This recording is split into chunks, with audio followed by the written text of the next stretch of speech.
नमस्कार, मैं हूं संजय शर्मा। आप देख रहे हैं 4 PM न्यूज़ नेटवर्क।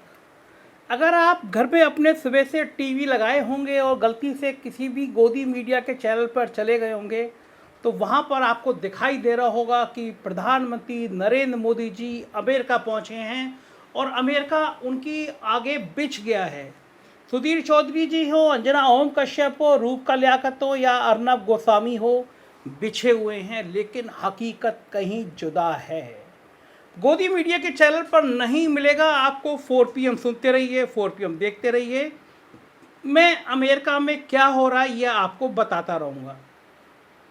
आपको कल्पना नहीं होगी कि अमेरिका में प्रधानमंत्री जी का कितना व्यापक विरोध हुआ। इस विरोध के बाद क्या हुआ, और उसके बाद गोदी मीडिया बता रहा है कि मस्क आगे प्रधानमंत्री के आगे लेट गए, बिछ गए। हकीकत यह है कि अगर मैं किसी ताकतवर आदमी से मिलता हूँ, मैं प्रधानमंत्री जी से मिलता हूँ, तो पहले मैं ट्वीट करूँगा कि मैं आज प्रधानमंत्री जी से मिला। जाहिर है जो कमज़ोर होता है वो पहले ट्वीट करता है। जब मस्क की और प्रधानमंत्री जी की मुलाकात हुई तो मैं बिल्कुल मुतमईन था कि पहले मस्क ट्वीट करेंगे कि दुनिया के सबसे बड़े लोकतंत्र के मुखिया प्रधानमंत्री से मेरी मुलाकात हुई। लेकिन अपने मोदी जी तो मस्क से मिलकर इतने मस्त हो गए कि तड़ाक से ट्वीट कर डाला कि आज मेरी मस्क से मुलाकात हुई। और फिर गोदी मीडिया के चारण लग गए कि मस्क ने ये कहा, मस्क ने वो कहा, और मस्क ने बड़े स्टाइल में बड़े आदमी की तरह मोदी जी का ट्वीट ट्वीट करते हुए बस 2 लाइन का कोट लिख दिया। मुझे ख़राब लगा, अपने प्रधानमंत्री का एक तरह से अपमान लगा कि पहले मस्क को ट्वीट करना चाहिए था, लेकिन अपने प्रधानमंत्री जल्दबाजी कर गए। बची कुची कसर कांग्रेस की सोशल मीडिया ने पूरी कर दी। आजकल कांग्रेस की सोशल मीडिया बहुत तेज हो गई है।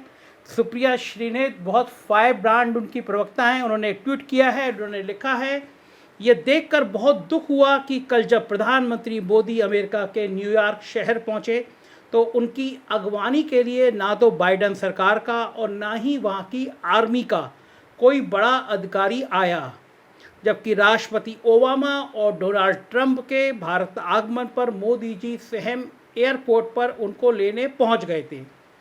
आपको शायद याद होगा कि जब पूर्व प्रधानमंत्री डॉक्टर मनमोहन सिंह जी अमेरिका की राजकीय यात्रा पर थे तो उनके पहुंचने पर अमेरिका द्वारा उनको गार्ड ऑफ ऑनर दिया गया।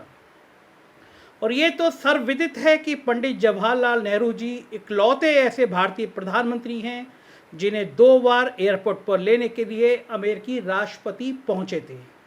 पहली बार 1949 में राष्ट्रपति ट्रूमैन पंडित नेहरू की एयरपोर्ट पर अगवानी करने आए, और फिर 1961 में तत्कालीन राष्ट्रपति कैनेडी आए, और वहां से पंडित नेहरू और प्रेसिडेंट कैनेडी ने एक साथ उनके आधिकारिक हवाई जहाज एयरफोर्स 1 में वाशिंगटन तक की यात्रा की।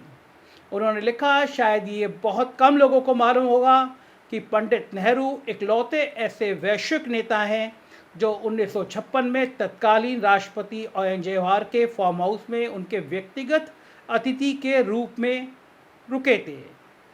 आपको पंडित नेहरू की ये स्पीच जरूर सुननी चाहिए जो अमेरिका पहुंचने पर उन्होंने दी थी, तब समझ में आएगा कि एक विश्व स्तरीय राजनेता का आचरण क्या होता है। तो चलिए मैं आपको पहले पंडित जवाहरलाल नेहरू का वो स्वागत दिखाता हूँ। अमेरिका के राष्ट्रपति कैसे नेहरू जी को रिसीव करने पहुँचे थे। और मुझे आज अमेरिका पर बहुत गुस्सा आ रहा है कि हमारे प्रधानमंत्री को रिसीव करने के लिए कोई भी बड़ा नेता, कोई भी फोर्स का अफसर नहीं पहुँचा। पहले नेहरू जी को देखते हैं। Vice President and Mrs. Johnson, Secretary of State and Mrs. Rusk, and other high dignitaries are present to greet the Prime Minister and his daughter.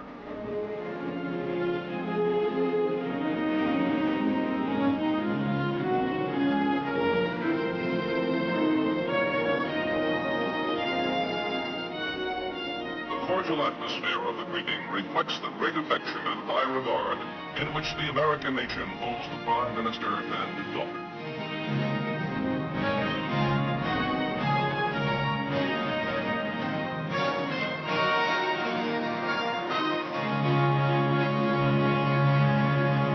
I wish to express, Prime Minister, on behalf of the people of the United States, our great satisfaction in welcoming you once more to our country, which you have visited in earlier days. So, Prime Minister, we welcome you here, the shores of this country, as a friend, as a great world leader, as one who has, in his own life and times, for those basic aspirations which the United States stands for today. Prime Minister, glad to see you here.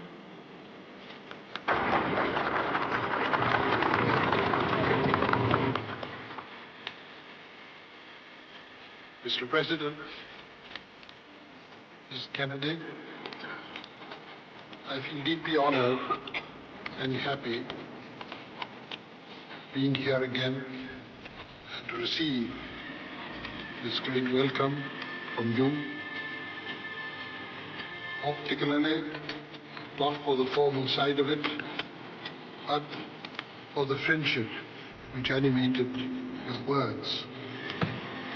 You have been good enough in the past also to refer to my country in terms which evoked a warm response in our hearts. I am grateful to you, sir, for your warm welcome, and to Mrs. Kennedy also.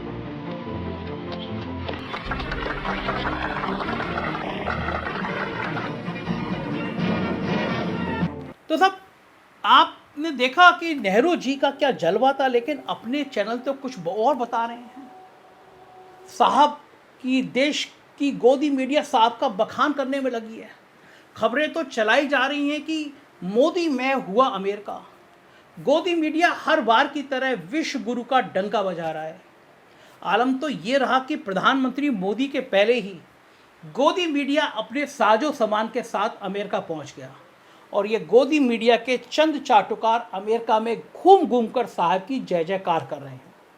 इनको America की सड़कों पर कोई बच्चा भी घूमता मिल जाए तो उससे रोककर बात करने लगते हैं और उससे जबरन मोदी जी का गुणगान कराने लगते हैं कि हमने कई बार देखा।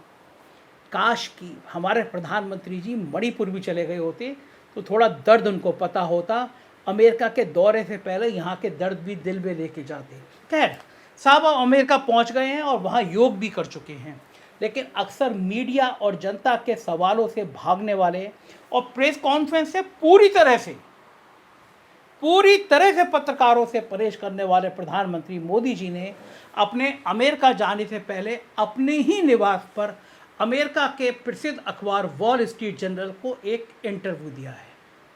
लेकिन देश की गोदी मीडिया ने भी इस इंटरव्यू का कहीं कोई जिक्र नहीं किया। क्यों नहीं किया, यह मैं आपको बताने जा रहा हूँ।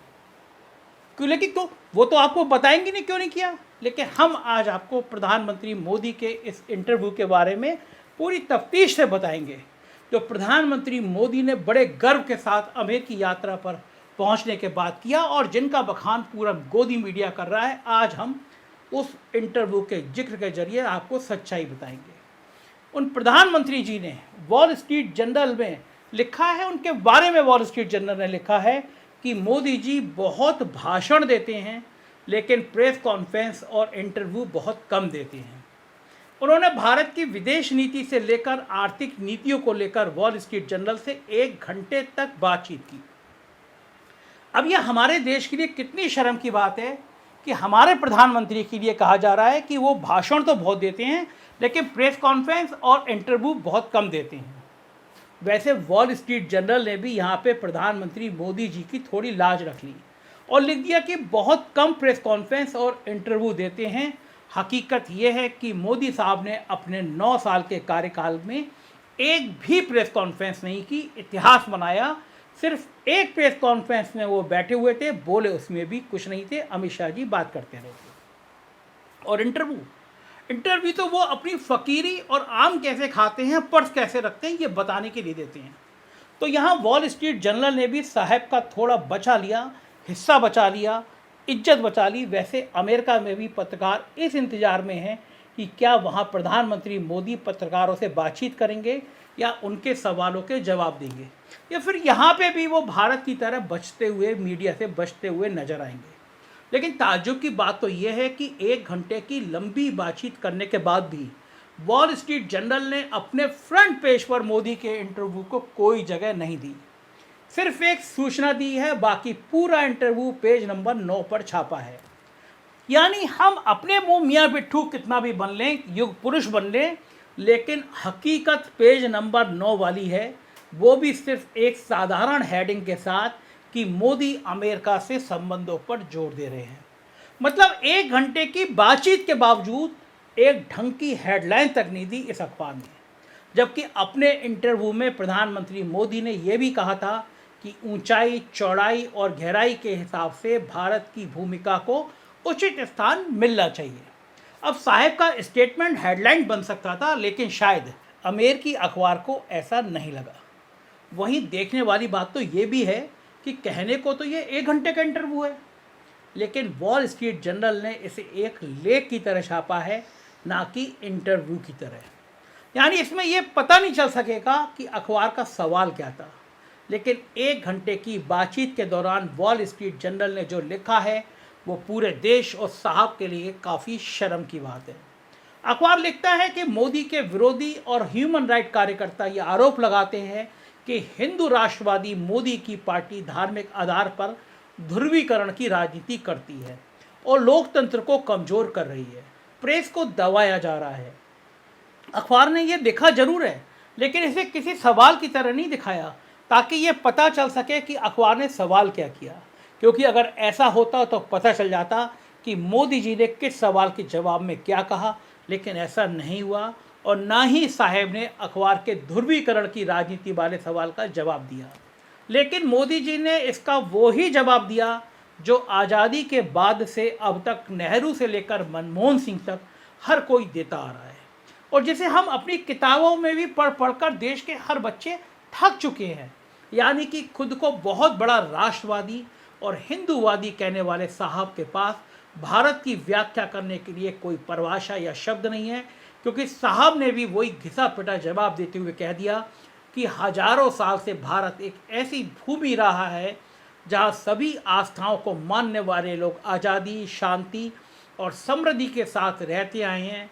वो आगे कहते हैं कि आप पाएंगे कि दुनिया के सभी धर्मों के लोग भारत में रहते हैं। एक अच्छी बात हुई, वहाँ पे भी जाके गांधी जी के ऊपर, गांधी जी की प्रतिमा के ऊपर फूल चढ़ाने पड़े साहब को। गांधी वैश्विक हैं, गांधी दुनिया भर में दिलों में हैं। यहाँ पे मोदी जी के मंत्री भली गोडसे की पूजा करते रहे, उन्हें उदारवादी कहते रहे, उन्हें भगवान मानते रहे, लेकिन मोदी जी को हाथ तो गांधी के आगे ही जोड़ने पड़ते हैं। ये तस्वीर आपके सामने लाइव उदाहरण है। अब इसमें इस अखबार के इंटरव्यू में मोदी जी ने भारत की विविधता को लेकर कोई नई बात कहाँ कही। उन्होंने ये रटी रटाई बात कह दी कि यहाँ दुनिया के सभी धर्मों के लोग भारत में रहते हैं। ये बात तो नेहरू और राहुल गांधी से लेकर देश का बच्चा बच्चा तक जानता है और कहता आया है। अब कहाँ चला गया साहब का वो नया विजन या उनकी विविधता, एकता की वो नई नई बड़ी बड़ी थ्योरी। लेकिन खास बात यह है कि अक्सर जुमलों और बातों के बताशे बनाने में माहिर प्रधानमंत्री जी ने वॉल स्ट्रीट जर्नल के सवाल का भी जवाब अपने मन माफिक ही दिया, क्योंकि सवाल था ध्रुवीकरण की राजनीति और लोकतंत्र व प्रेस की स्वतंत्रता पर खतरे का, और साहब का जवाब आया कि भारत की एकता और अखंडता पर। वाह मोदी जी वाह। जबकि अगर मोदी जी चाहते तो अखबार के सवाल का सही जवाब भी दे सकते थे। वो उन घटनाओं का जिक्र अपने उत्तर के लिए कर सकते थे कि कैसे देश में आए दिन हिंदू मुसलमान की राजनीति की जाती है, कैसे उनके ही कुछ एक चिंटू रोज अखबार के जरिए, खबरों के जरिए देश में नफरत फैलाने का काम करते हैं, और उन्हें सुप्रीम कोर्ट तक कई बार लताड़ लगा चुका है। और सुप्रीम कोर्ट तो राज्य सरकारों को नपुंसक तक कह चुका है। लेकिन अगर साहब ऐसा बोलते और इन घटनाओं का जिक्र करते तो खुद को ही आईना दिखाने जैसा हो जाता, जो साहब कर नहीं सकते थे। इसलिए उन्होंने बड़ी सफाई से सवालों से बचना ही उचित समझा। लेकिन आखिर कब तक साहब ऐसे धार्मिक हिंसा और नफरती राजनीति से जुड़े सांप्रदायिक सवालों से बचते रहेंगे? ये ऐसे सवाल हैं जो उनका पीछा कभी नहीं छोड़ेंगे, और उनकी चुप्पी तो ऐसे सवालों को और भी गहरा करती जा रही है। वहीं अखबार में कश्मीर का भी जिक्र मिलता है, जिससे ये जाहिर होता है कि कश्मीर मुद्दे को लेकर भी अखबार ने सवाल किया होगा। हालांकि सवाल का जिक्र नहीं है, लेकिन मोदी जी के जवाब का जिक्र जरूर है। अपने जवाब में भी मोदी जी वो तेवर नहीं दिखा सके जो अक्सर चुनावी सभा में कश्मीर का जिक्र होने पर दिख जाता है। यहाँ तक कि अनुच्छेद 370 पर भी साहब उतने जोश में नहीं बोल पाए 56 इंची सीना वाले प्रधानमंत्री साहब तो ये भी नहीं कह पाए कि कश्मीर भारत का अभिन्न अंग है, जबकि ऐसा कहने में तो कोई गुरेज भी नहीं। ये तो पूर्णतः सत्य ही है।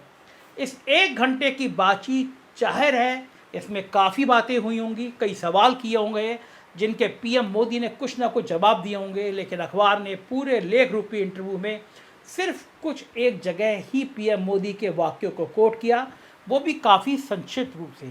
और जिन बयानों को कोट भी किया गया है उनमें से अधिकतर साधारण बातें हैं, कोई खास बात नहीं कही गई। हाँ, बस एक जगह प्रधानमंत्री मोदी ने कहा है कि भारत को उसका हक मिलना चाहिए, स्थान और भूमिका तय होनी चाहिए। इतना ही नहीं, अपनी इस बातचीत में प्रधानमंत्री मोदी ने चीन को लेकर भी कुछ खास या 56 इंची सीने वाली अंदाज में नहीं कहा, बल्कि साधारणता कहा। हम एक दूसरे की संप्रभुता का सम्मान करते हैं और अपनी संप्रभुता की रक्षा करने के लिए स्वतंत्र और तैयार हैं। वहीं भारतीय जनता पार्टी के नेता और साहेब के चाटुकार जिस रूस यूक्रेन युद्ध को शांत करने के लिए प्रधानमंत्री मोदी को श्रेय देते रहे होंगे, उस रूस और यूक्रेन युद्ध के बारे में मोदी जी कुछ खास नहीं बोलते। वो सिर्फ इस मसले पर शांति की बात करते हैं और शांति कायम नहीं इसके लिए किसी को भी जिम्मेदार नहीं ठहराते। यहाँ मैं आपको याद दिला दूँ कि वो रूस और यूक्रेन का युद्ध तो रुकवा देते हैं, लेकिन 1.5 महीने से चल रही मणिपुर की हिंसा पे प्रधानमंत्री जी रुकवाने की तो बात छोड़िए, एक शब्द भी बोलते नहीं। तो इस इंटरव्यू में आपने देखा अपने पीएम मोदी ने अखबार को इंटरव्यू जरूर दिया, लेकिन उसमें किस तरह की बातचीत हुई और प्रधानमंत्री मोदी ने कैसे सवालों का जवाब दिया। क्योंकि अगर ये इंटरव्यू था तो इसे इंटरव्यू की तरह छापा जाना चाहिए था, ना कि किसी लेख की तरह।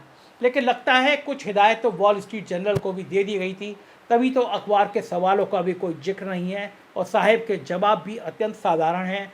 जबकि वो भाषणों में बोलते हैं तो एक शेर की तरह दहाड़ते हैं और अपना 56 इंची सीना दिखाने लगते हैं, लेकिन मीडिया के सामने ना जाने वो 56 इंची सीना कहाँ चला जाता है। साहिब के डर का नतीजा है कि वो अपने देश में नहीं बल्कि बाहर के भी किसी बड़े टीवी न्यूज़ चैनल को कोई इंटरव्यू नहीं देते हैं। आखिर पता नहीं मोदी जी को मीडिया और सवालों से इतनी दहशत क्यों है। वैसे तो उनसे बड़ा फोटोजीवी शायद ही कोई हो, लेकिन मीडिया के कैमरों के सामने आने से साहब काफ़ी डरते हैं और बचते रहते हैं। फिलहाल अब जब साहब अमेरिका पहुंच ही गए हैं और पूरे भारत में गोदी मीडिया साहब की जय जयकार उनका बखान कर रहा है, जैसे पूरा अमेरिका साहब के सामने नतमस्तक हो गया हो। उनके कैमरे को देखकर योग करने से लेकर मस्त से मिलने तक हर बात को मीडिया काफ़ी बड़ा चढ़ाकर दिखा रहा है, गोदी मीडिया बड़ा चढ़ाकर दिखा रहा है। लेकिन इस दौरान देश का गोदी मीडिया ये नहीं दिखा रहा कि अमेरिकी संसद के कई सांसदों ने 70 से अधिक सांसदों ने प्रधानमंत्री मोदी के भाषण का विरोध किया है।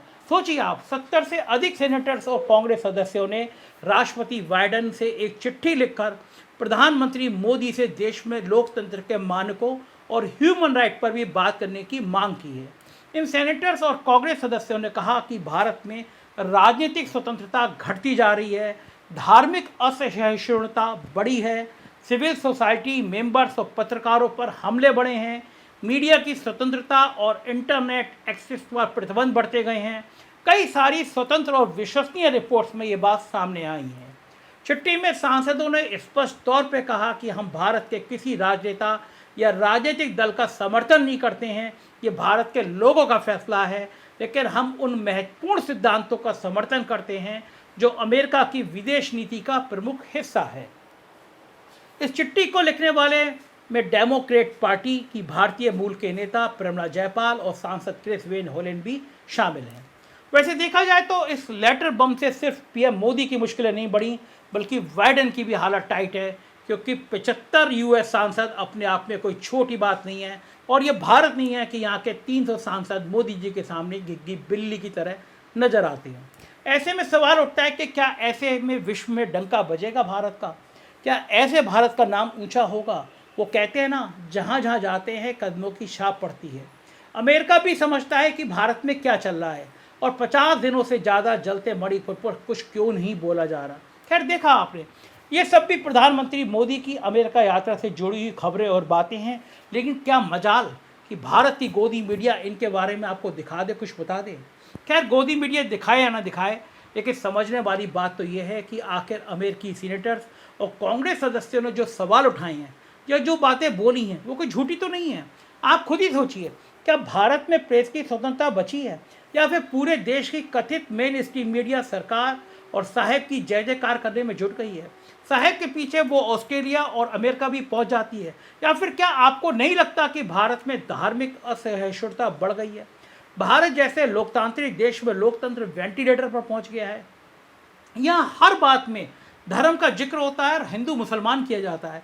और इतना ही नहीं, राजनेता भी इन्हीं सब पर अपनी राजनीतिक रोटियां सेक रहे हैं।